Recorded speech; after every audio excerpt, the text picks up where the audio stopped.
Hello students, तो Unacademy आप सभी लेकर आए स्टूडेंट अनअकैडमी चैंपियंस लीग। और स्टूडेंट सुबह 9 बजे 25 नवंबर को इसका ग्रैंड फाइनल होने वाला है, तो उसमें आप पार्टिसिपेट कर सकते हो, उसमें आप एनरोल कर सकते हो फ्री ऑफ कॉस्ट।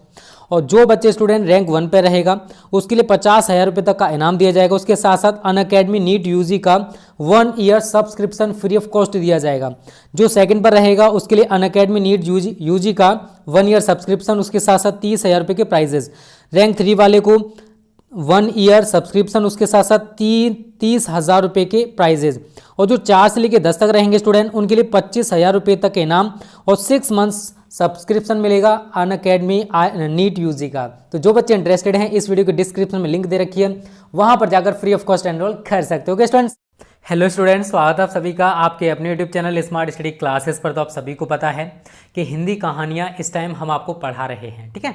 और पंचलाइट कहानी पूरी कंप्लीट कराई जा चुकी है। आज स्टूडेंट हम जो बहादुर कहानी है उसका सारांश और उसका जो उद्देश्य है वो डिस्कस करने वाले हैं। तो वीडियो को पूरा देखा करो, बिल्कुल भी स्किप मत किया करो।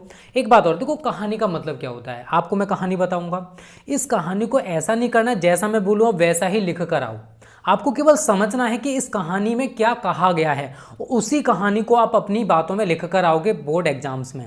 तो यहाँ पर आप केवल तरीका जानो कि किस प्रकार से आपको कहानी लिखकर आनी है, ठीक है बच्चों। तो कहानी की कथा वस्तु या सारांश क्या है वो मैं आपको डिटेल में बताने वाला हूँ, ठीक है बच्चों। तो यहाँ पर बहादुर जो कहानी है वो प्रसिद्ध कहानीकार हैं अमरकांत द्वारा रचित है और ये एक मनोवैज्ञानिक और चरित्र प्रधान कहानी है। इसकी जो कथा वस्तु है वो आधुनिक मध्यम वर्गीय जो समाज होता है उसके बारे में है, ठीक है, मध्यम वर्गीय समाज के बारे में है। और तो यहाँ पर दिखाया गया दिखावटी मानसिकता ग्रहण की गई है। कहानी में यह बताया गया है कि आज का जो मध्यम वर्गीय परिवार है स्वयं को समाज में उच्च वर्गीय और प्रतिष्ठित व्यक्ति दिखाने के लिए नौकर रखते हैं। तो जो मीडियम क्लास के लोग होते हैं वो ऊंचा दिखाने हाई प्रोफाइल फैमिली बनने के लिए अपने पास नौकर रखते हैं और बहुत सारी चीज़ें दिखावटी करते हैं, ठीक है। तो वही इस कहानी में बताया गया है, जबकि उनकी आर्थिक स्थिति इसकी इजाज़त नहीं देती, लेकिन उनकी कंडीशन ऐसी नहीं है कि वो नौकर रख सके या फिर दिखावा कर सके, ठीक है ना। शो ऑफ करना जो होता है वही है।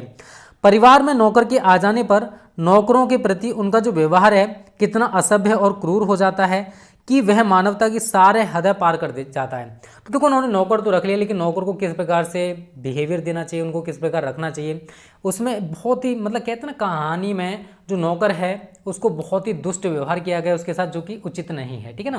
क्योंकि आप सभी को पता है जो हाई प्रोफाइल फैमिली होती है वही नौकर सर्वेंट रख पाते हैं, बट यहाँ पर एक मध्यम वर्गीय परिवार है उसने नौकर रखा हुआ है और उसके ऊपर जुल्म ढाए जाते हैं, वही इस कहानी में बताया गया है।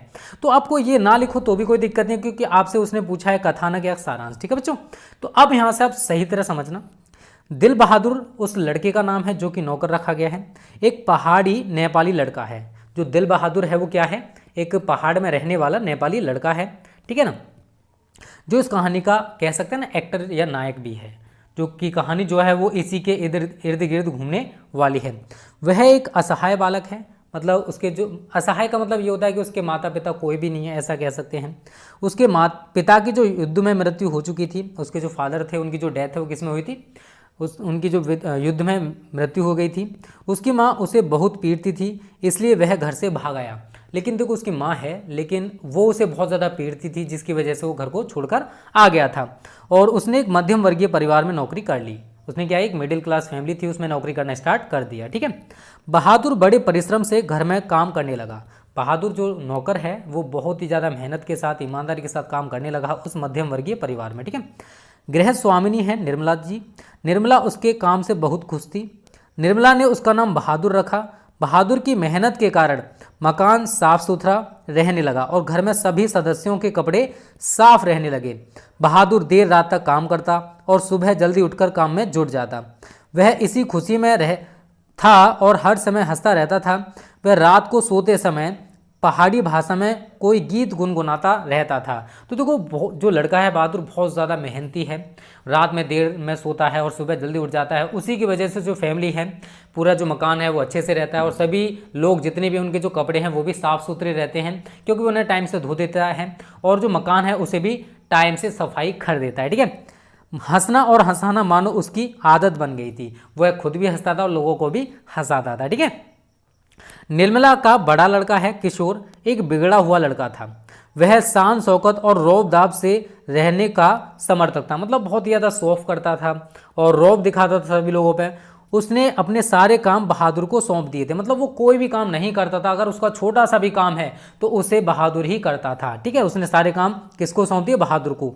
यदि बहादुर उसके काम में तनिक सी भी असावधानी बरतता तो उसे गालियां मिलती। लड़का बहुत ज़्यादा बदतमीज़ था, जो उसका निर्मला का लड़का है, उसे अगर बहादुर से छोटी सी भी गलती हो जाती थी तो जो लड़का है वो उसको गालियां देने लग जाता। ठीक है ना। इतना ही नहीं, वह छोटी छोटी सी बात पर बहादुर को पीटता भी था, जो कि गलत है यार। पिटकर बहादुर एक कोने में चुपचाप खड़ा हो जाता और कुछ देर के बाद घर के कार्यों में पहले की तरह जुट जाता। एक दिन किशोर ने बहादुर को सुअर का बच्चा कह दिया। बहादुर इस गाली को सहन न कर सका, उसका स्वाभिमान जाग गया और उसने काम करने से इनकार कर दिया। जब निर्मला के पति ने भी उसे डांटा तो उसने कहा, बाबूजी, भैया ने मेरे बाप को क्यों लाकर खड़ा किया? ठीक है ना। देखो, किसी के बाप को गाली देना गलत बात है, ठीक है ना। उसने वही किया, उसके सुअर का बच्चा। इसका मतलब क्या है कि उसका जो बाप है वो सुअर हो गया और सुअर का वो बच्चा हो गया, ठीक है, जो कि गलत है। इतना कहकर वह रो पड़ा। प्रारंभ में निर्मला बहादुर को बहुत प्यार से देखती थी तथा उसके खाने पीने का भी बहुत ध्यान रखती थी, लेकिन कुछ दिनों के बाद उसका व्यवहार भी बदल गया। उसने बहादुर की रोटी सेकना बंद कर दिया, मतलब बहादुर के लिए वो रोटी नहीं बनाती थी। ठीक है। अब घर की स्थिति यह हो गई थी कि जरा सी गलती होने पर भी किशोर और निर्मला उसे पीटते। किसको? बहादुर को। ठीक है। मारपीट और गालियों के कारण बहादुर से गलतियां और भूलें अधिक होने लगीं। एक रविवार को निर्मला के रिश्तेदार अपनी पत्नी और बच्चों के साथ निर्मला के घर आए। नाश्ता करने के बाद बातों की जलेबी छनने लगी, मतलब बातें करने लगे आपस में। अचानक उस रिश्तेदार की पत्नी नीचे फर्श पर झुककर देखने लगी और चारपाई पर कमरे के अंदर भी छानबीन करने लगी। पूछने पर उसने बताया कि उसके 11 रुपये खो गए हैं, जो उन्होंने चारपाई पर ही निकाल कर रखे थे। इसके बाद सबने बहादुर पर संदेह किया। ठीक है ना। तो देखो, उसके जहाँ जो बहादुर यहाँ वर्क करता है उसके यहाँ रिश्तेदार आए हुए हैं। ठीक है ना। लेकिन उसकी जो वाइफ है, मतलब जो भी आया हुआ है उसकी वाइफ है, उसके 11 रुपये खो गए हैं और उसका संदेह या ब्लेम लगाया जाता है बहादुर के ऊपर कि बहादुर ने चुराए हैं। ठीक है, चलो आगे बात करते हैं स्टूडेंट।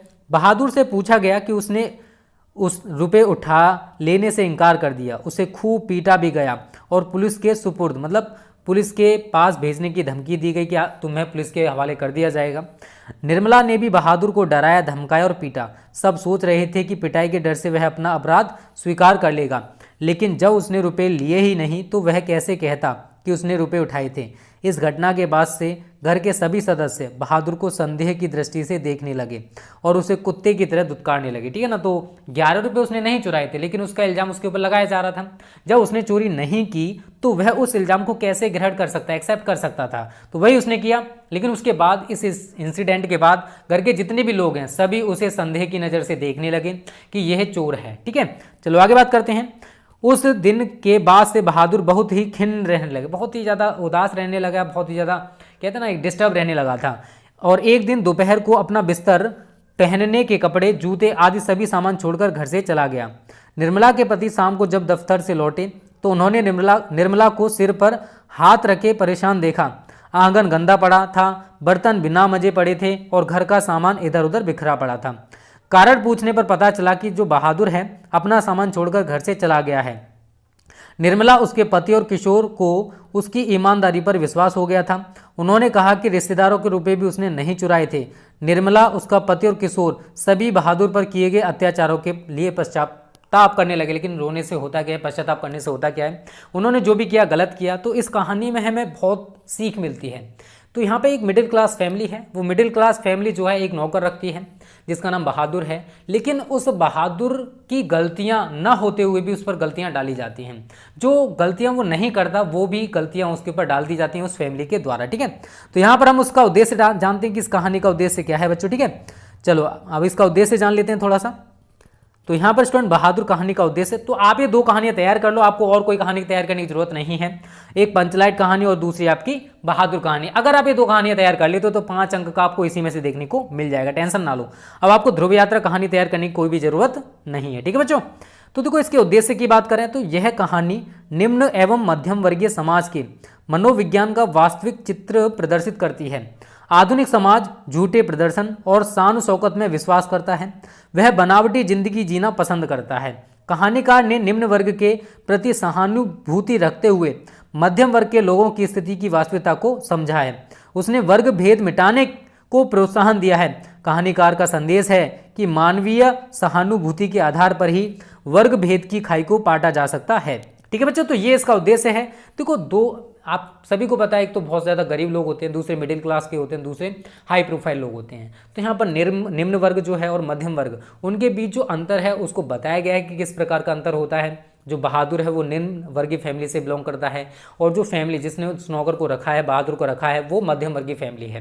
लेकिन जो नौकर रखना काम होता है स्टूडेंट, वो हाई प्रोफाइल लोगों का होता है, क्योंकि मध्यम मिडिल क्लास फैमिली में इतना इनकम नहीं होता कि उस नौकर के लिए भी वो दे सके। ठीक है, तो यहाँ पर यही सॉल्व किया गया है कि जो निम्न वर्ग है और जो मध्यम वर्ग है, इनके बीच क्या रिलेशन होना चाहिए, उनमें अंतर नहीं रखना चाहिए। ठीक है, निम्न वर्ग और जो मध्यम वर्ग, इसमें ज़्यादा अंतर नहीं होना चाहिए, और यही इस कहानी में बताया गया। तो एक दो बार आप अगर ये कहानी सही तरह पढ़ लोगे तो भी आपको अच्छे से प्रिपेयर हो जाएगी। तो स्टूडेंट, आज की वीडियो आपको कैसी लगी आप हमें कमेंट करके बताना। अच्छी लगी तो वीडियो को लाइक और शेयर करने में कंजूसी मत करना। एक बात और, अगर आपको ऑल सब्जेक्ट नोट्स चाहिए, इंपॉर्टेंट क्वेश्चन चाहिए, प्रैक्टिस चाहिए, मॉडल पेपर चाहिए, उसके लिए आप हमारा क्रैश कोर्स ज्वाइन कर सकते हो। इस टाइम आपको क्रैश कोर्स के साथ हमारा जो टारगेट 90+ बैच है वो भी फ्री ऑफ कॉस्ट मिलेगा। फी यार बहुत कम है, 499 रुपये ओनली, सभी सब्जेक्ट के लिए, बोर्ड एग्जाम्स तक का। ठीक है, तो जो बच्चे इंटरेस्टेड हैं, इस वीडियो के डिस्क्रिप्शन में हमने अपना व्हाट्सएप नंबर दे रखा है, उस पर कॉल या मैसेज करके आप पूरी जानकारी ले सकते हो। Okay students, thank you. जय हिंद, जय भारत।